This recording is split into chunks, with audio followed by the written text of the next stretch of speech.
Добрый поступок одинокого охотника по отношению к умирающей беременной волчице привел к невероятному воссоединению. Через год после того, как он спас волчицу и ее нерожденных детенышей, он услышал звук, от которого у него на глаза навернулись слезы. На небольшой поляне Джек обнаружил нечто шокирующее — беременную волчицу, больную и одинокую, беспомощно лежащую на холодном снегу Аляски. Не колеблясь, Джек полез в свой рюкзак и вытащил сушеное мясо, которое он взял с собой на обед. Он осторожно бросил его волчице, которая тщательно обнюхала его, прежде чем съесть. «Держи, девочка», — тихо сказал Джек. «Тебе это нужно больше, чем мне». Наблюдая, как волчица ест, Джек заметил, какая она худая. Ее шерсть была спутанной и грязной, и она выглядела так, словно не ела несколько дней. Он задался вопросом, что случилось с ее стаей, ведь волки обычно живут группами, помогая друг другу охотиться и выживать. Но эта волчица была совсем одна. С того дня Джек поставил перед собой задачу помогать волчице. Он назвал ее Луной, потому что ее мех переливался, как лунный свет. Понимая, что у Луны скоро появятся детеныши, Джек беспокоился о том, как она будет заботиться о своих щенках холодной зимой. Он знал, что должен действовать быстро. Не теряя времени, Джек поспешил обратно в свою хижину, чтобы собрать припасы. Он вернулся с топором, веревкой и таким количеством одеял, сколько смог унести. Не покладая рук, Джек соорудил небольшое укрытие неподалеку от того места, где он нашел Луну. Он тщательно собрал бревна и ветки, создав прочную конструкцию, которая защитила бы ее от суровой погоды. Внутри он соорудил мягкую постель из мха и листьев, застелив ее одеялами, которые принес с собой. Когда солнце село, Джек понял, что пришло время увести Луну. Он медленно подошел к ней, говоря успокаивающим тоном: «Привет, Луна.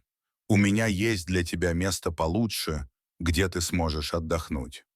Луна настороженно следила за ним взглядом, но не пыталась отодвинуться. Джек с величайшей осторожностью завернул Луну в теплое одеяло. Она была слаба и не сопротивлялась, когда он осторожно поднял ее на руки. Беременная волчица оказалась тяжелее, чем он ожидал, но Джек был полон решимости. Он пронес ее небольшое расстояние до нового укрытия, шепча слова ободрения при каждом шаге. «Почти на месте, девочка.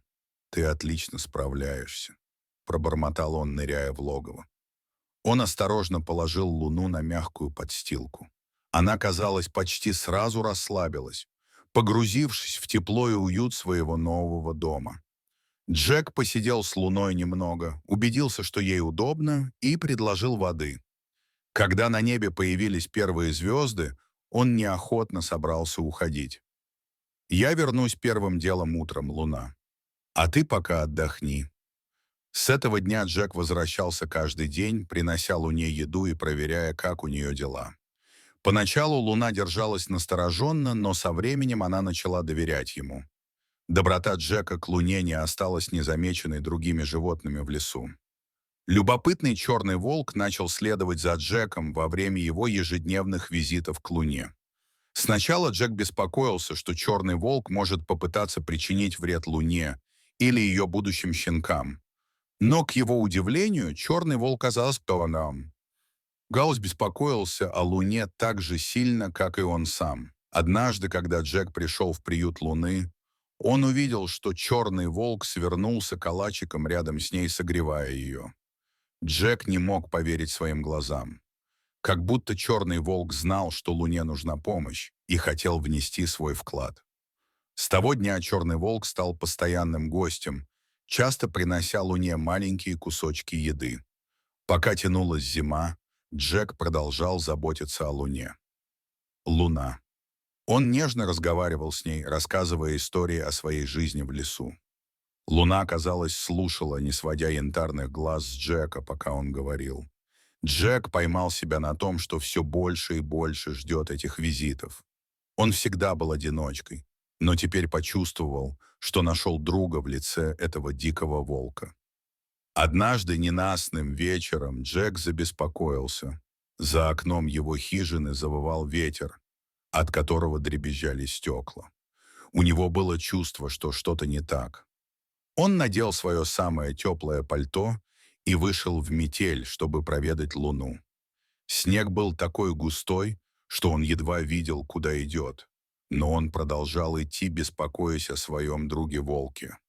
Когда он добрался до убежища Луны, у него упало сердце. Луны там не было. Он огляделся, зовя ее по имени. Из-за бури было трудно что-либо расслышать, но Джек не сдавался. Затем он услышал слабое поскуливание. Направившись на звук, Джек обнаружил Луну в небольшой пещере неподалеку. Она рожала своих детей. Джек оставался с Луной весь вечер, стараясь успокоить ее и согреть. Он использовал свое пальто, чтобы защитить ее от холодного ветра, который задувал в пещеру. Шли часы, и Джек с изумлением наблюдал, как Луна рожает 4 крошечных извивающихся волчат. После родов Джек ушел и пообещал Луне вернуться на следующее утро. На следующий день, когда буря наконец утихла, Джек пришел, как и обещал. Он увидел, как Луна обнимается со своей новой семьей, выглядя усталой, но счастливой. Он помогал ей ухаживать за щенками, приносил дополнительную еду, чтобы она могла приготовить для них молоко. Шли недели, и щенки окрепли. Они начали играть и исследовать окрестности укрытия, которое он для них построил. Джеку нравилось наблюдать за ними, особенно за самым маленьким щенком, которого он назвал Тайни.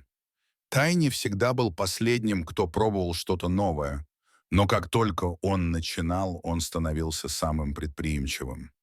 Черный волк продолжал навещать его, теперь играя с волчатами, как будто они были его собственной семьей. Джек был поражен тем, как хорошо ладили Черный волк и Луна. Казалось, они образовали свою собственную маленькую стаю, почетным членом которой был Джек. С приближением весны Джек заметил, что в лесу стало оживленнее. Однажды днем, навещая Луну и ее детенышей, он услышал вдалеке треск веток и приглушенные голоса.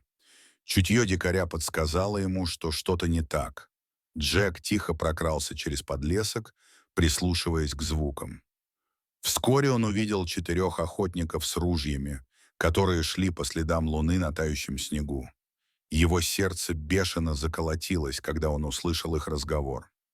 Один охотник прошептал, что мы выслеживаем эту стаю волков уже несколько дней. Их заметили возле ферм. Мы не можем допустить, чтобы они нападали на домашний скот или людей. «Я слышал, что там есть щенки», — добавил другой. «Лучше разобраться с этим сейчас, пока не стало хуже». Джек знал, что должен действовать быстро. Он быстро направился к логову Луны, лихорадочно обдумывая план. Когда он прибыл, то увидел, что Луна загоняет своих щенков поглубже в пещеру. Черный волк стоял на страже у входа. Однако Джек слышал, что охотники приближаются, а их голоса становятся громче. Когда охотники появились в поле зрения, Джек твердо встал перед входом в убежище. Его поза была решительной. Он с непоколебимой решимостью смотрел им в глаза. «Это волчица и ее детеныши под моей защитой», — твердо сказал он, и его голос эхом разнесся в тихом лесном воздухе.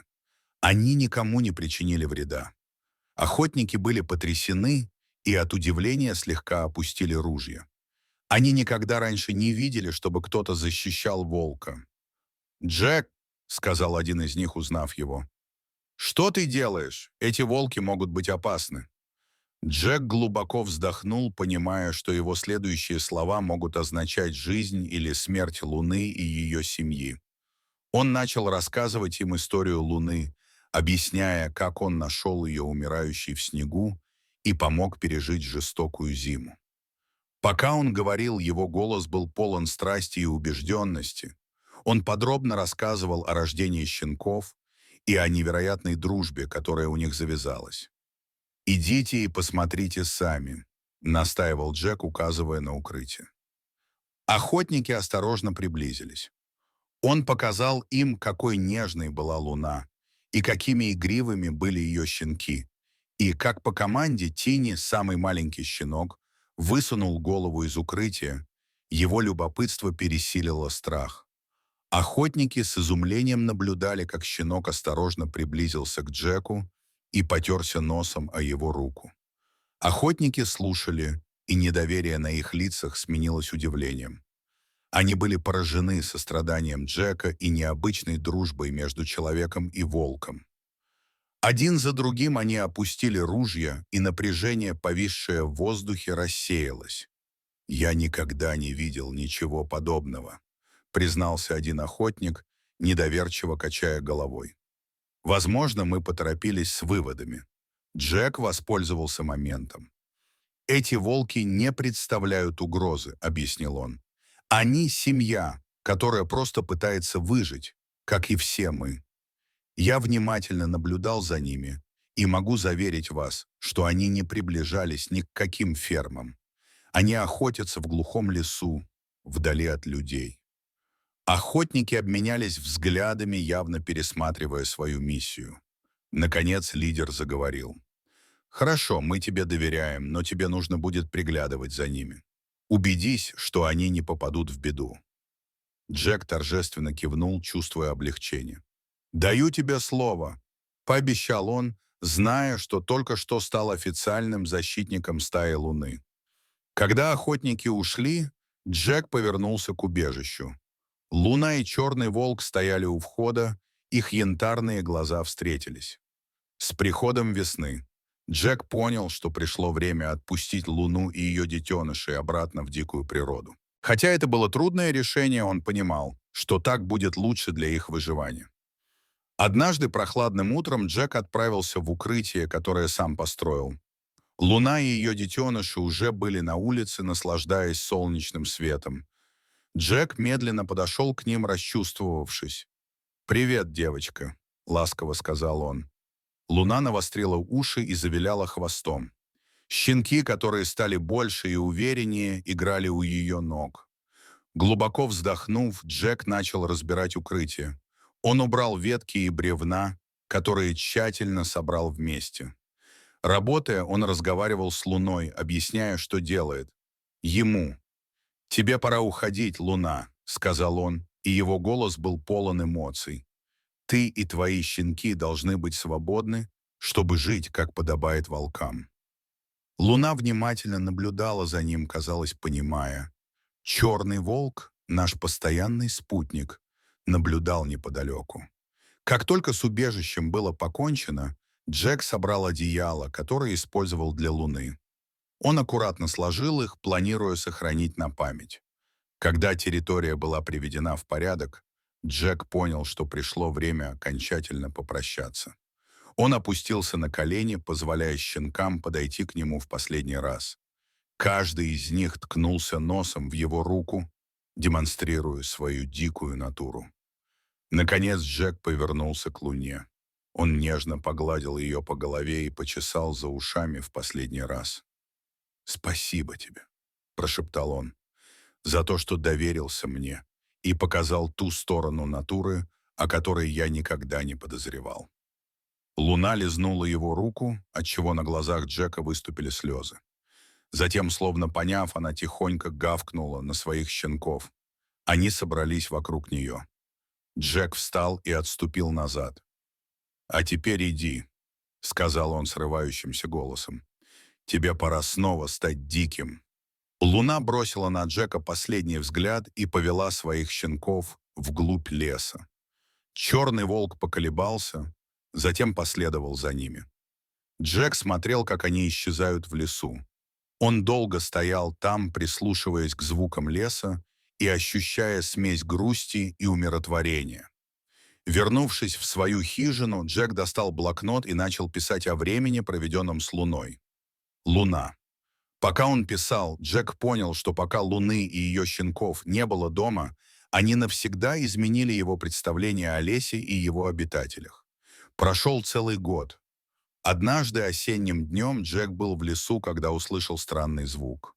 Это был волчий вой, но он показался ему знакомым. Джек огляделся. Его сердце бешено колотилось, когда он осматривал деревья. На краю поляны он увидел зрелище, от которого у него перехватило дыхание. Луна, ставшая больше и сильнее, чем раньше, с 4 взрослыми волками, ее детенышами. Вой луны эхом разнесся по лесу. Казалось, она узнала это место.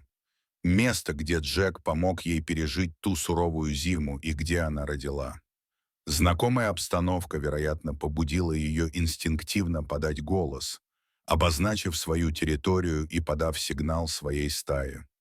Слезы наполнили глаза Джека, когда он наблюдал за Луной и ее семьей. Они выглядели здоровыми и счастливыми. На мгновение глаза Луны встретились с глазами Джека, и ему показалось, что она отдает ему должное, вспоминая доброту, которую он проявил к ней год назад. Затем Луна снова завыла, и на этот раз к ней присоединились ее взрослые щенки, их голоса слились в красивый, дикий хор. Джек смеялся и плакал одновременно, потрясенный неожиданным воссоединением и доказательством того, что семья Луны процветает. Он заметил вспышку черного меха. Черный волк все еще следовал за стаей Луны. Сердце Джека радостно забилось, когда он увидел, что невероятная дружба между Черным волком и Луной продолжилась. Волк и Луна не расстались. В течение нескольких драгоценных минут Луна и ее семья оставались на краю поляны, словно позволяя. Джек хотел посмотреть, насколько хорошо у них идут дела. Затем, бросив последний взгляд на Джека, Луна повернулась и исчезла в лесу, а ее щенки и черный волк последовали за ней по пятам. После того, как волки ушли, сердце Джека наполнилось счастьем и гордостью. Он всегда считал себя простым охотником, но теперь понял, что является частью чего-то большего. Его доброта не только спасла Луну и ее щенков, но и изменила его самого так, как он сам не ожидал.